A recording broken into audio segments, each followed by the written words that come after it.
Hello, my friends. Can you believe it? It's going to be year end again. Wow, time flies. Merry Christmas. In my last video, I compared supply and demand data of the three major counties in Tampa Bay. I showed the things in common and different. What would be Tampa Bay's supply and demand position if I look across Florida and even the whole country? I'll show you the answer in this video. Lots of surprise findings. And there's a bonus in this video. So please watch till the end. Many data metrics of this video have been defined in my recent two videos.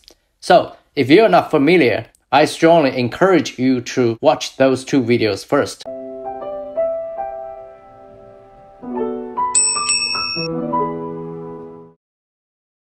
I collect the data of 3,000-ish counties nationwide and compare the current year's November data to the normal year's November data.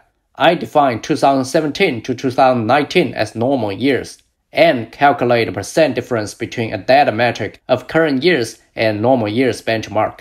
Sort the percent difference by ascending order and cut them into 10 even buckets. Then I can tell what bucket Tampa Bay's counties fall into. One thing to call out, among all of these counties, about 1,000-ish counties have missing data in the normal years. So I exclude those counties from the analysis.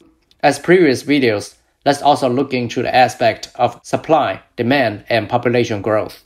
First, let's take a look at supply aspect, active listing. This table summarizes the active listing percent difference between November 2022 and normal year's benchmark. Negative values imply inventory shortage compared to normal. Positive values indicate oversupply. The first bucket has the most shortage, and the 10th bucket has the most oversupply than normal. One quick conclusion we can draw from this table is, compared to normal years, shortage exists in majority of the country. For Tampa Bay's Hillsborough, Pasco, and Pinellas counties, the percent difference from normal are 20% short, 16% short, and 28% short, respectively, located in buckets 9, 9, and 8. We can see that Tampa Bay is closer to normal in supply aspect in the country. People might also be interested in Florida's other areas as well, so let's take a look at them with a few examples. Orlando area, Orange, Osceola, Polk, and Seminole counties, 31% short, 6% over, 7% over, and 35% short, in bucket 8, 10, 10, and 7 respectively. In particular, Kissimmee is in Osceola and Davenport is in Polk. These counties have been attracting many investors, now oversupplied than normal already. No wonder I kept receiving great incentives from builders for these areas recently. Miami-Dade County, 49% short. Wow, quite a bit of shortage.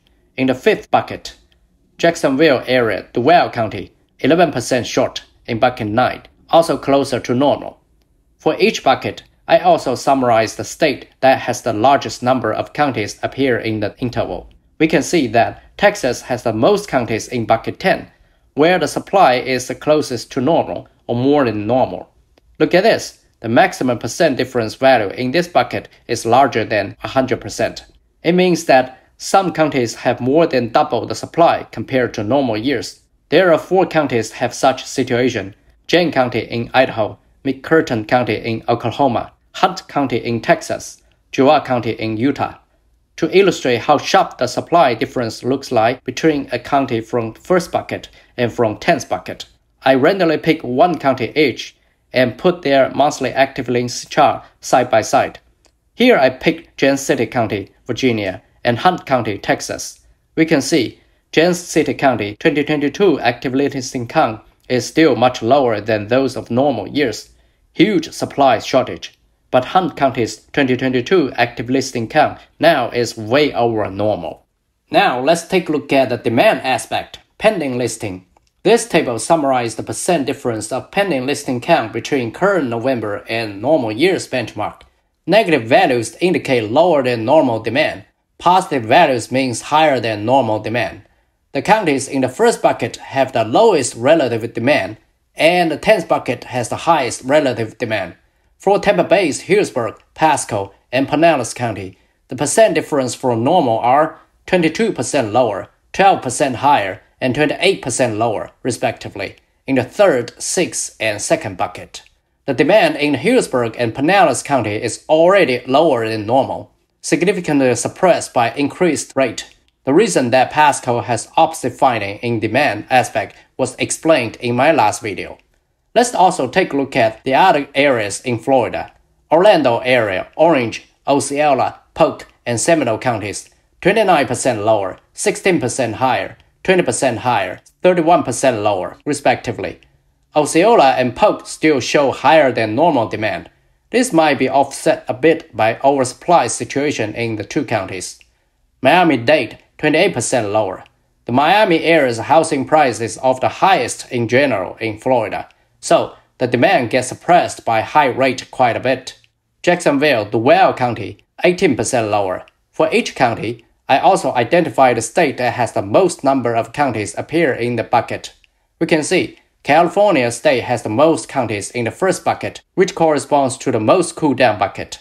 To illustrate the difference of bucket 1 and bucket 10, I pick one county each and show the monthly pending listing curves side by side.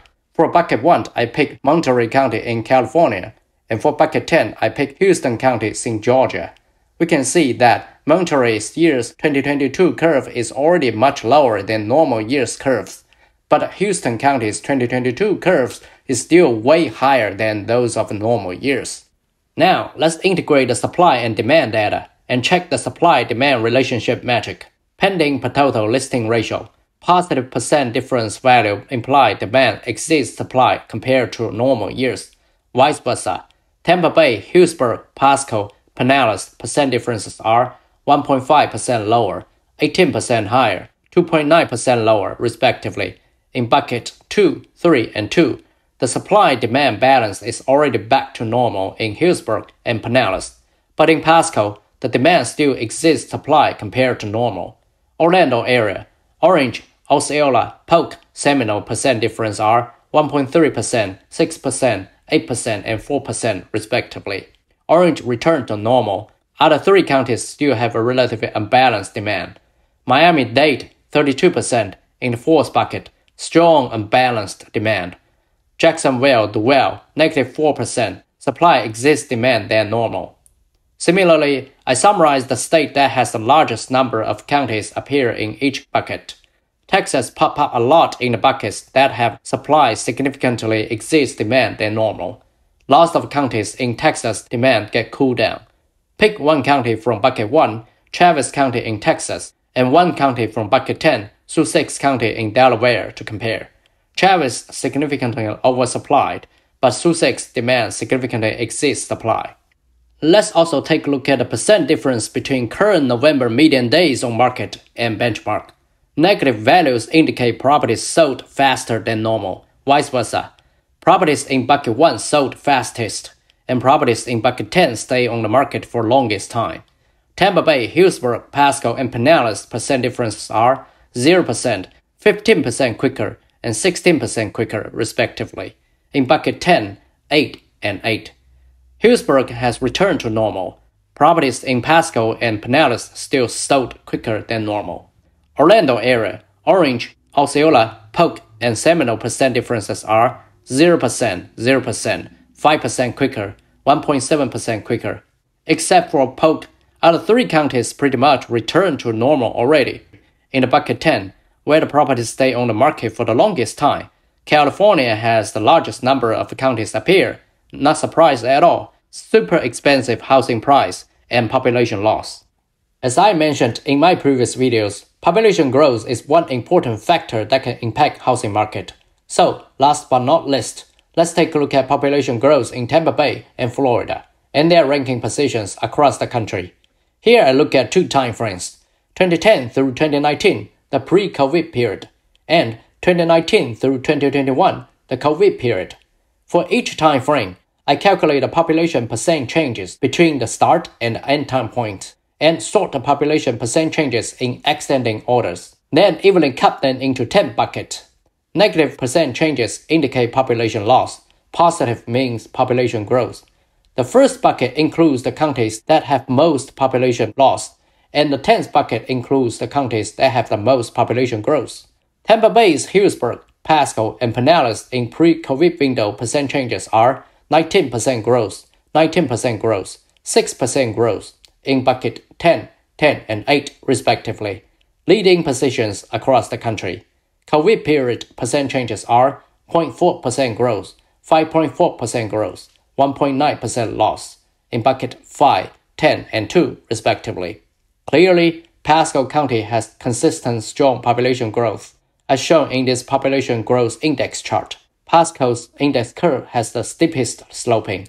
As I mentioned in my previous videos, Pasco have much more lands and new constructions, many new immigrants, also more and more shops, facilities, and business are developed. So there's a lot more room for population growth. Orlando area, Orange, Osceola, Polk, and Seminole, population percent changes in pre-COVID window are 21% growth, 39% growth, 20% growth, and 11% growth in buckets 10, 10, 10, and 9 respectively. COVID period, 2% growth, 7% growth, 4% growth, 0.4% loss in buckets 7, 10, 9, and 4 respectively. Miami-Dade County, pre-COVID, 8% growth, bucket 9, COVID period, 2% loss, bucket 2. Jacksonville-Duval County, pre-COVID, 11% growth, bucket 9, COVID period, 4% growth, bucket 9. Based on all of this comparison across the country, on the current market, we can conclude Tampa Bay and other counties in Florida have both things in common and different for supply and demand. As to supply aspect, Tampa Bay demonstrate more shortage than Orlando and Jacksonville areas do, but not as short as Miami area. Regarding demand, Tampa Bay and Orlando areas have similar situation. Some counties have higher than normal demand and some counties have lower. In terms of supply-demand relationship, Miami areas is off-list balanced. Demand still significantly exceeds supply. Compared to majority of the United States, Tampa Bay and Florida supply-demand relationship is closer to normal balance. And these major areas in Florida are in leading position of population growth across the country. Have you ever been to Vegas? Not sure if any of you noticed. On the pending percent difference summary table, the maximum percent difference value in bucket 10 is a huge number, more than 20,000%. This means the demand has been more than 200 times of the normal level. It's shocking. I thought it would be a data error, and out of curiosity, I randomly picked one county in this bucket around this huge value, Kent County in Michigan. I find that this county demonstrates long-term stable population growth, and I further look into the most populated city, Grand Rapids, which is the global leader in office furniture design. I Zillow searched the properties in Grand Rapids, find out lots of vintage properties there, but surprisingly, under current high interest rate environment, there are still lots of listings have over hundreds of saves in just a few days. Many properties are not expensive and sold with a bit of a price cut, but the rent around that area is not bad. The rent-to-price ratio seems to be good. Interesting. Hope some local agents can give some intro about this area. In Shao Showing channel, moving forward, I will analyze the market from more perspectives and with more influential factors, uncover more insight and opportunities around Tampa Bay and potentially more areas. If you like my video, please don't forget to give a thumbs up and share it, and subscribe to my channel. See you next time. Bye.